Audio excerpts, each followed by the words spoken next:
Central New York, because it is time to talk men's lacrosse. I told you yesterday, the men and the women in this league, every team is ranked this week. Every single one of them. And Tucker Dordevic joins us now. You ready for this? Yep. Tucker makes his debut for us. Here he is, front and center. Tucker, first of all, welcome. Thank you for having me.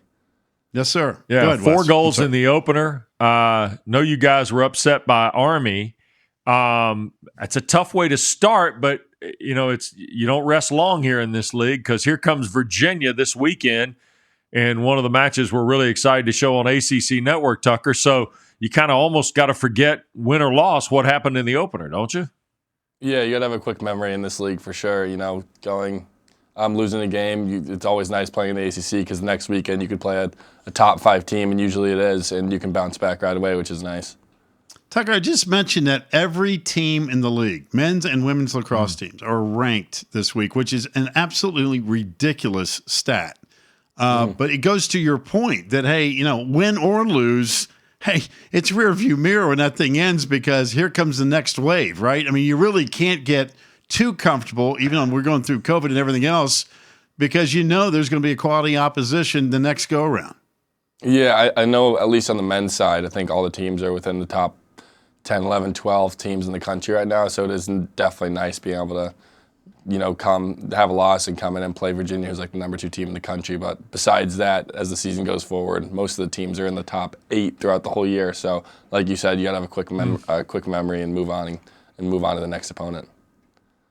Is Syracuse, Virginia, is that the one for you? Is that the one that is just kind of like they are the defending national champs, because the event got shelved last year? I mean, is that the team that you guys, that's number one when you play them? Yeah, it kind of depends. We have a really, really long-standing rivalry with all the ACC teams, but especially Virginia. I think if you look at like the stats, it's like, I'm going to get this totally wrong, but it's like the goals are like 1 apart in the series. So let's say there's been 430 goals scored. It's like 430 to 429. It's like something ridiculous. So it's definitely one that we Syracuse lacrosse and its history and its tradition. What was it that when you were deciding, hey, you know what, Syracuse is the place for me, that put it over the top? Because when you go through the history of this sport at this particular school, it is unbelievable. Definitely. So I'm from a non-hotbed in Oregon. So Syracuse was always kind of circled on my map when I was younger, and my club coach happened to be from Oregon, which was Ryan Powell, and so I always kind of wanted to come here. And when the opportunity arose, I remember coming out here with my parents. We went to UNC Syracuse basketball game, which was pretty cool. And that was kind of the cherry on top, and like all the history and stuff, and sitting in Coach Desko's office with all these different trophies and a million national championship trophies behind his desk is really struck out to me compared to those scores I looked at, and it was awesome. Yeah, I bet so. All right, now you classified by saying I grew up in a non-hotbed. Mm-hmm. How did lacrosse then come to Tucker Dordevic? Excuse me. No worries. So I have 2 older brothers. One actually ran track at the University of Texas, but he played lacrosse. They're 4 years older than me, and they played lacrosse when they were in 4th grade and I was in 1st, and they hated it, and I actually loved it. So I kind of just stuck to it. That probably was an incentive, wasn't it? Oh, you guys hate it. You know what? I love it even more, right? That's normally how that works. Yeah. And if they would have loved it, you'd probably been playing basketball or doing something else. Like, I'll play some baseball. You guys forget that. Y'all go play lacrosse. We're gonna go do something else. Exactly. They're very bad like ball sports, like football, basketball, whatever. And they were not good at lacrosse. It was like the one thing I was finally better at them, or at least I thought at the time. Who knows if I actually was, but that was definitely helped. That's great. When you made the transition from Oregon to walking at Syracuse, listen, everybody can play, right? That's the one thing that I'm sure was also part of the hook, that guess what? Every dude in this locker room is a player. What was it like the first go-around when you walked in there and you said, oh, my God, I'm playing for Syracuse lacrosse, and you saw the talent level across the board? It's pretty surreal, to be honest. I mean, still walking in the locker room every time, you almost get the chills looking up at. We have like the plaque above our locker has all the names of people who were on it before or who had our number before. And seeing some of the people on there and looking back on it and just walking around the locker and seeing some of the historic names and some of the like art around the locker room is pretty sweet, and it gives you the chills almost every time you enter. I bet. So you meet with Coach Desko. I'm fascinated about this Oregon to Central New York trip. Yeah. You decide to come to Syracuse. You have some success, but you're now 4 years into a program as a redshirt sophomore. So there's obviously been a journey here. What have you learned being a part of this program that's more than just the success in lacrosse? Definitely. I think when I first got here, everything was kind of, especially being a freshman, I was like very hyper-focused on lacrosse and didn't really want to, like, I was just all lacrosse, which I still am. But I think now it's kind of told me to like take a step back and look at the journey as a whole. Before I was focused on the moment so much instead of like really cherishing everything that goes on. And having sat out my sophomore year with an injury and then COVID, it's just taught me to be patient. Like your time will come. You don't need to rush anything. And I think my freshman year I wanted to kind of rush everything, and it's gave me a whole new love for the game and a whole new look at it when I play.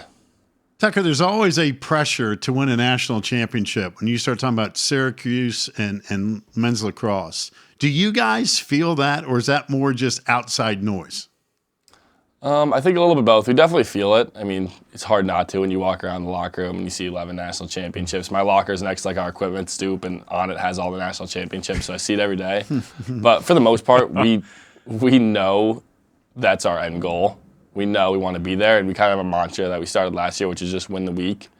And I think that can help us slow everything down and really cherish the week and know that, hey, we can't just jump to Memorial Day weekend right now. We have to focus on UVA, and then whoever the following week is, we just focus on that. It's like kind of winning each week is a little mini season.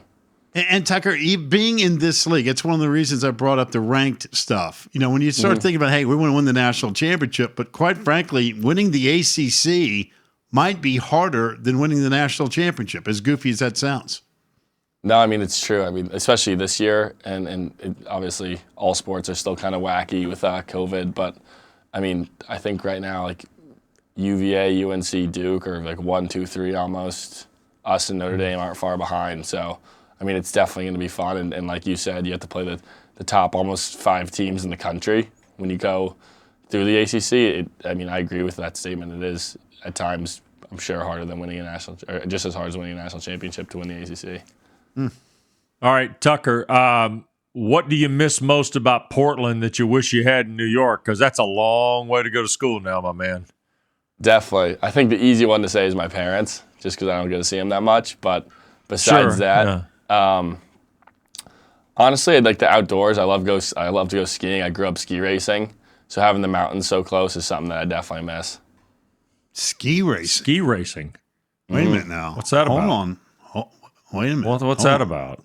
No, I probably started in like 4th grade to freshman year of high school, and then after that I just free skied. But I did like Super G, GS, which is giant slalom, super giant slalom, and then slalom. Yeah. So right, like real ski racing. Yeah, that's what that. Hey, I got in a conversation with some guy on the radio show yesterday in the afternoons from Canada. And I told him I was up in Vancouver, and we drove up to Whistler, and I was going to go zip lining. And to go zip lining, which I'm afraid of heights, which was a terrible, terrible move on my part, you had to go by the luge and the bobsled and the luge. Have you ever done that? Because you've got to be out of your mind to jump in on that bad boy. I'm with you. We actually on Friday or Saturday this week, me and a bunch of buddies sat in front of our TV and we watched bobsled, luge, and skeleton. Skeleton is, yeah. Right. And we were saying the same thing. You got to be a lunatic. Right.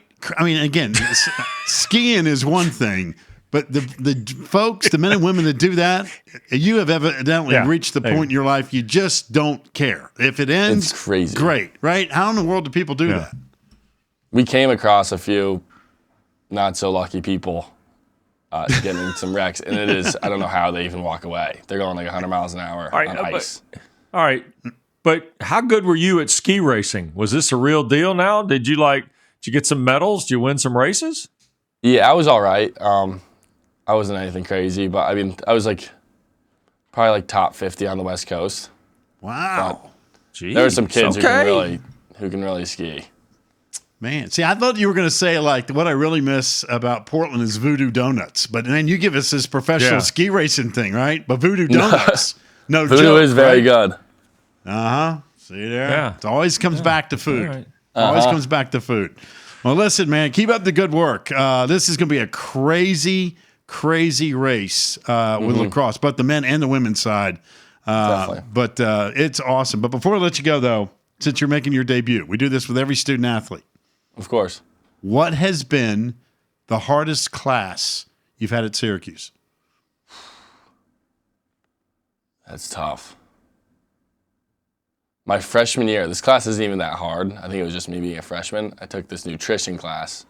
Actually, no, I take that back. I took this class on the human body last year, some bio class, and I'm not a body person, and it crushed me.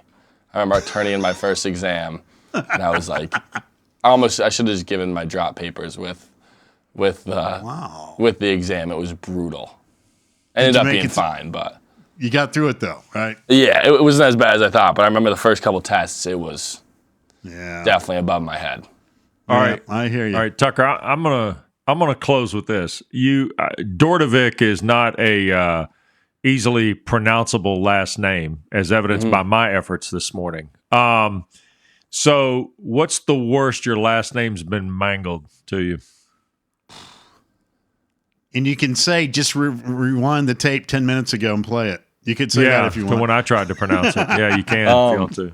That could have been close. No, I'm just joking. But people, it's not anything terrible. People always just will say like Dordevic or like Dordevic. Like there'll be like random R's like thrown in there or like just random things. But Random R's. Yeah, I remember as a little kid at a camp, I'd always get like kind of embarrassed for some reason when people would say my last name wrong when they were like going through like the roll call. Hey, if it makes you feel better, I appreciate it. Hey, the word Packer has been butchered too. So guess what? You know, No, you just kind of roll with it, man. You just kind of roll with it. All right. Would be ski racing champion turn lacrosse scorer, Tucker Dordevic. Thank you. Appreciate your time. Stay well. Good luck on this weekend. We're looking forward to seeing Syracuse, Virginia on ACC Network. Awesome. Thanks, guys. Thanks for having me. Thank you. You bet. It's right here. It's part of a doubleheader, by the way. Number 2, Virginia. Number 9, Syracuse. It's right here at the Dome this weekend. 6 o'clock Saturday night.